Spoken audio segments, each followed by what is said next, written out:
Writer is a full-stack generative AI platform. So we build our own LLMs, and then for the enterprise, combine them with built-in RAG, AI guardrails, and the tools that business users need to build their own applications, everything that they need.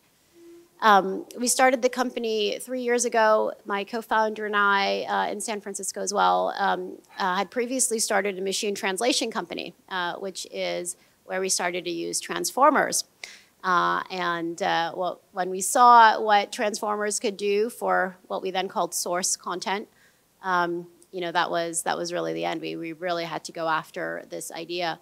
Life has come full circle. Our large language models are now in 32 languages, so it's been great for a decade in NLP and ML to really result in a platform that is having so much impact. And I am such an optimist with this technology. Our billboards say transform work is our vision, and I actually think AI is underhyped, not overhyped. The truism that technology platform shifts are overestimated in the short term and underestimated in the long run, we definitely see here. And my take is based on what we're seeing now. Not what I think is coming. Never before has it been so fast to go from having an idea to having a working prototype. And we are seeing this transformation in the enterprise. The teams we work with are essentially building their own tools for work. And it's a fundamentally different way to really think about how work gets done.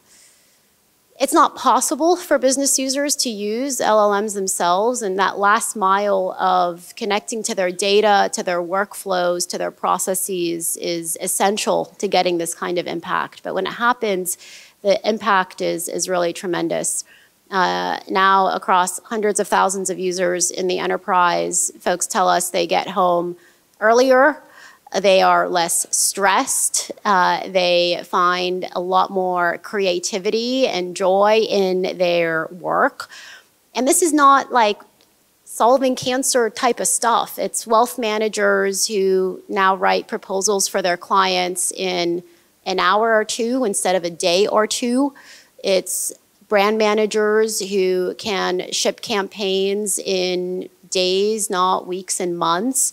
But really shortening that road from idea and ideation to execution and reality is really connecting people to their work in much more profound ways. And I think there is both a real realization that AI makes that possible, and that in a more playful approach to work results in actually that being possible, that is really having some transformational impact.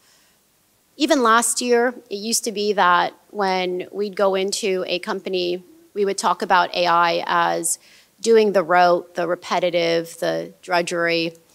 And even in a short year, it's felt like a decade, but it really has only been a year, our voice track has really changed. The capabilities today are what me and you can all do. AI is there already now.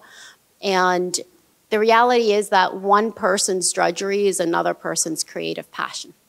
So I am actually really excited about a future where workplaces look less like things that humans do and things that AI do, and much more like the people do what they want to do, and they are building tools for AI to do the rest. And that's a really exciting future, because most of the technology waves that we have ever had have resulted in knowledge workers working more, not less. The average highest paid knowledge worker is working close to 60 hours a week now. And I think we finally have a technology that can actually reverse that. So we can spend time doing the things that make us really uniquely human. I guess if you want to work that hard, now you've got a bunch of bots that can help you, progress even faster. But it is, for the average person, I think, going to be a huge quality of work improvement. It does require a mindset shift. Humans are not that good about thinking exponentially. We're pretty, analog thinkers, and the best, most effective GenAI builders in our customer base are people who really can think about leverage. And that is a mindset that we can train, that we can demonstrate, where we can lead by example. And that's going to be really important, because we're going to want to build an AI future where hopefully society has more cohesion than it has today. And thinking about, a segment of the workplace that gets really, really good at leverage with AI, and, a whole swath of the population that doesn't, isn't as exciting. And I think a lot of the cases for pessimism are built on that. But the reality is, it's not very hard to show people what's possible and get the kind of adoption that we see among, the folks who are very tech forward. But it is important and incumbent, I think, on the tech companies and companies like us who are building the technology to really think about that last mile adoption and uptake and training, and really being able to bring it into the world in ways that, really make this positive future a much more a reality. Thank you. Fantastic.